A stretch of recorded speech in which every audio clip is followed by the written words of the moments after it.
Hey there, and welcome to part 2 of the Media Composer Fast Start series. Now that we've set up a project, ingested some footage, and previewed it, we're ready to build a rough cut of our story. And we'll start the cutting process by creating a sequence for our shots. Open our sequences bin, right-click inside it, and choose New Sequence, Default Template, and then name it. Notice the timeline now has a video track and 2 audio tracks. These are mono tracks. We're going to edit with stereo tracks. So we can deselect V1, press Delete or Backspace on the keyboard, and click OK to this message. And then right-click in the timeline and choose New, Audio Track, Stereo. And let's repeat to add another one for our music.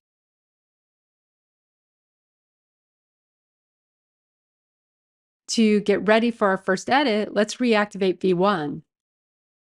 Technically, we can start with any video or audio clip, but since the interview with Emilio drives the story we're building for this fast start, let's start with that. So we can open the interview bin and load our first clip into the source monitor. Notice these markers. I added these after our first session to flag the snippets we'll use. To mark the first one, we can move the position indicator to the beginning of our first snippet and click the Mark In button and play the clip. So my head instructor is... And then click the Mark Out button. We don't need to worry about being too precise. Next, we can either click the Splice In or Overwrite button to cut this into our sequence.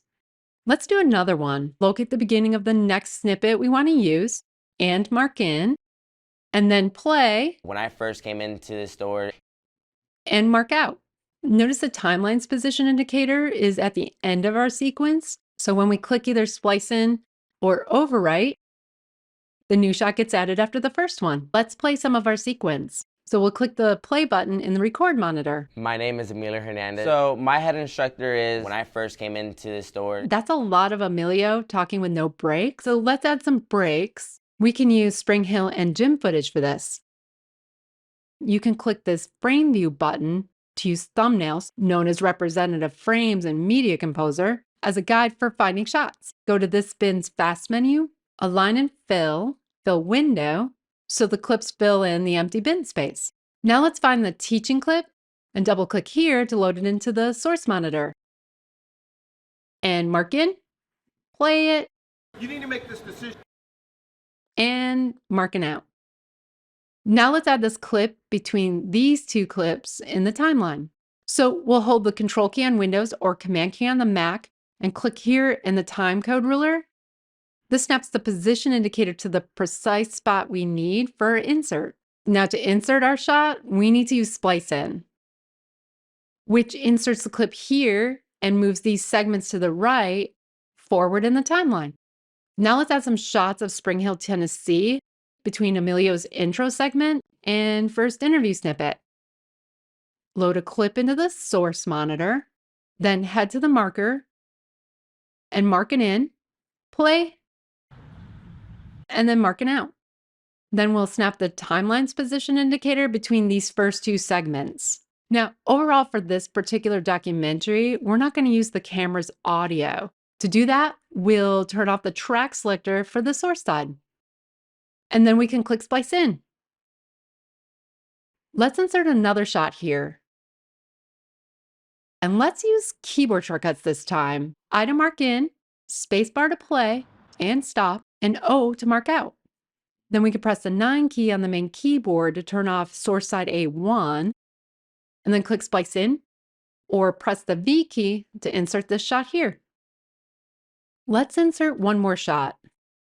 Let's add this shot of Emilio teaching, including his audio.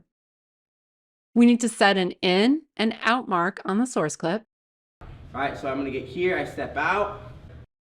Controller command click to snap the timeline's position indicator between these 2 segments, and we need to check track selectors. Since we'll use the clip's audio, we'll keep source side A1 selected. Now we can click Splice in or press the V key. Let's head to the music bin. Double-click the cruise audio clip.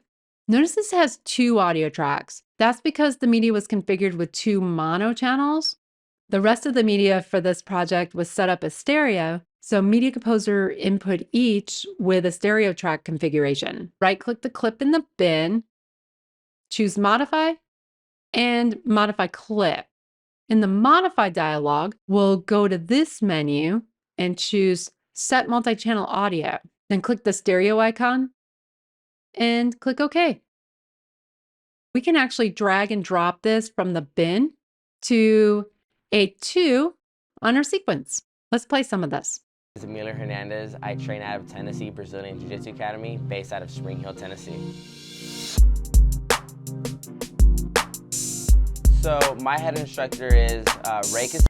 Now, like most music, this is fairly loud at times. So to make sure we can hear our interview segments, let's lower the music levels. We'll click this button at the top of the timeline. This reveals the track control panel. Then we can turn on the waveforms for both audio tracks.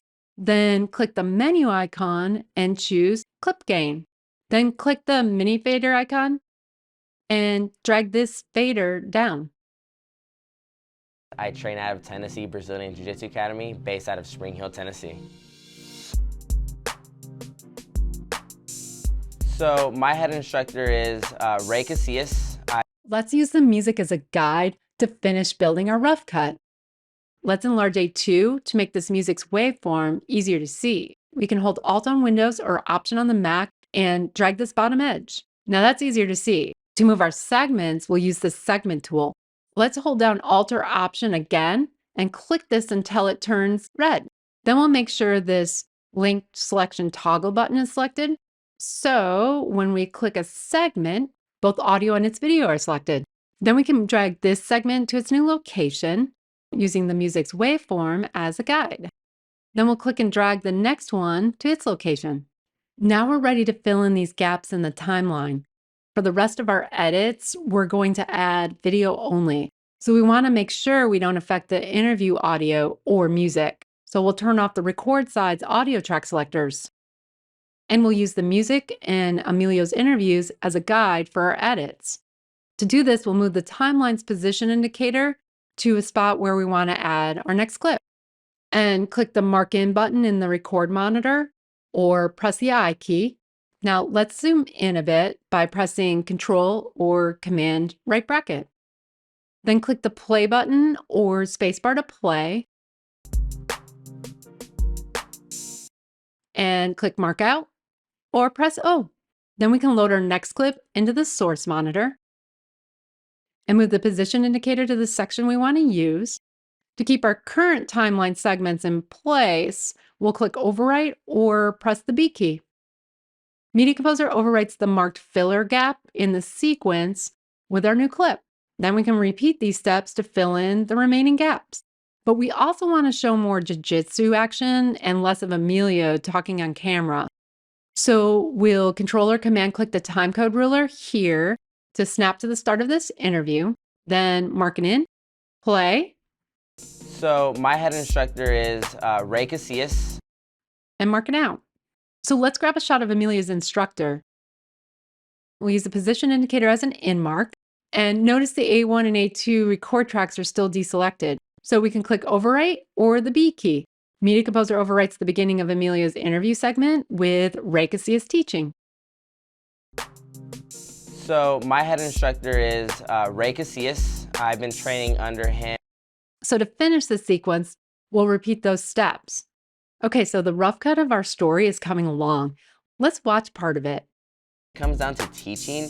You have to be very precise with the movements. You have to be very on point with the positioning. I'm very big about scrambling out of positions and being very mobile when I'm rolling. The story's there, but it definitely needs some refinement. We'll do that in the next video. If you want to quit or exit Media Composer at the end of your session, you can click the X at the top corner of your software, then click Leave. Media Composer automatically saves your project, including your sequence with all your edits. That means we've reached the end of part 2, and the next video will refine our sequences by shortening and lengthening some shots and replacing or removing others. With that, thanks again for joining this series, and I'll see you in part 3.